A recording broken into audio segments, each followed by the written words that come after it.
আমি Mahmuda Dolly, senior reporter, দৈনিক আমার দেশ ক্রাইম ডিপার্টমেন্টে আছি। আমি এখানে আসছি, আমি একটা অন্য হাসপাতালে ছিলাম। তো ওখানে এনআইসিইউ ছিল না। ডাক্তার ভেবেছিল যে হয়তো আমার বেবির মানে যেহেতু বয়স কম, বিষয়টি খেয়াল রেখে তারা ভেবেছে যে হয়তো আমার বাচ্চার এনআইসিইউ লাগতে পারে। তারা বলছে যে তাদের হাসপাতালে এনআইসিইউর কোনো সিস্টেম নেই। তো যে কারণে আমরা অরোরা হাসপাতালে চলে আসছি।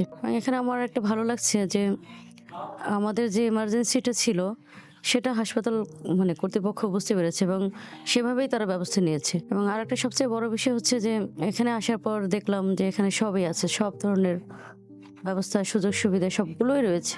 এবং যেটা ভালো লাগার বিষয় সেটা হচ্ছে যে অন্য বেসরকারি হাসপাতালগুলোর যে আমরা অভিযোগ পাই, যে মানে গলাকাটা ব্যবসা করে বা কিছু একটা, এরকম আমার বাচ্চার লাগে নাই, তারা এনআইসিইউতে দেয়নি।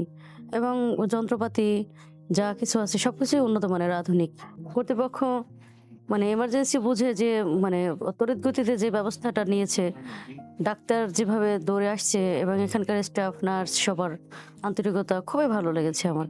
আমি আশা করব তারা যেন এইভাবেই মানে তাদের কাছে মানুষ যে আশা নিয়ে আসে সেভাবেই যেন ট্রিটমেন্টটা পায়, তাহলে আরো ভবিষ্যতে ভালো করবে। হ্যাঁ, এবং অরোরা হাসপাতাল কর্তৃপক্ষকেও ধন্যবাদ। এখানে সবাইকেই ধন্যবাদ।